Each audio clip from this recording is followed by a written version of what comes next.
తాతో వార్తలు. మొదటిగా నరేంద్ర మోడీ గారు నమీబియా దేశానికి వెళ్లారు. అయితే 1990 నుంచి నమీబియాకు వెళ్ళిన మొదటి భారతీయ ప్రధానిగా నిలిచారు నరేంద్ర మోడీ గారు. అంతేకాకుండా అక్కడకు వెళ్ళి ట్రేడింగ్ అగ్రిమెంట్స్ మీద సంతకాలు చేశారు.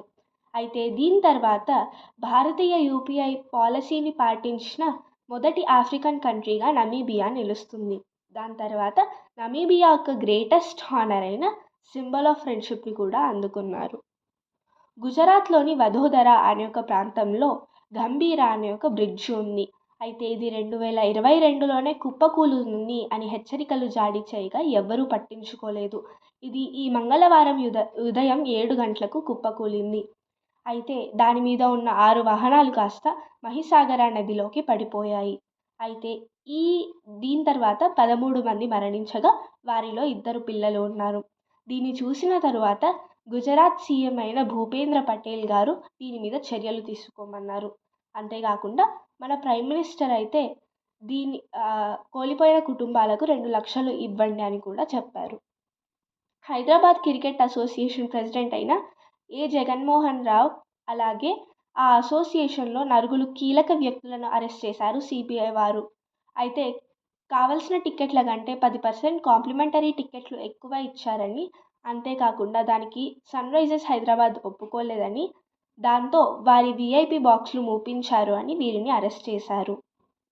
దాని తర్వాత తెలంగాణ లోకల్ ఎలక్షన్స్ దగ్గరకు వస్తున్నాయి. అయితే దీంట్లో 42% కోటా బీసీ అంటే బ్యాక్వర్డ్ క్యాస్ట్లకు ఇవ్వాలి అని చెప్పారు.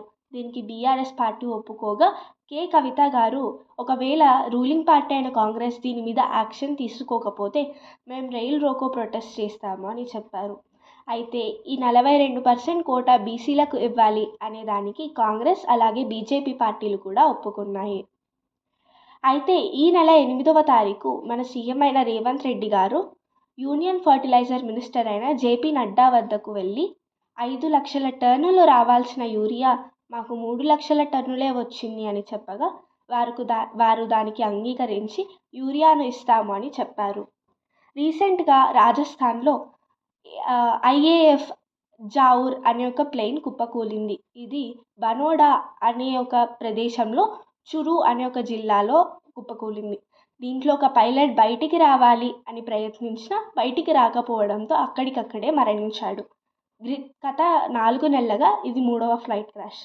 ఇలాంటి మరిన్ని వీడియోస్ కావాలి అంటే please like, share and subscribe. Thank you.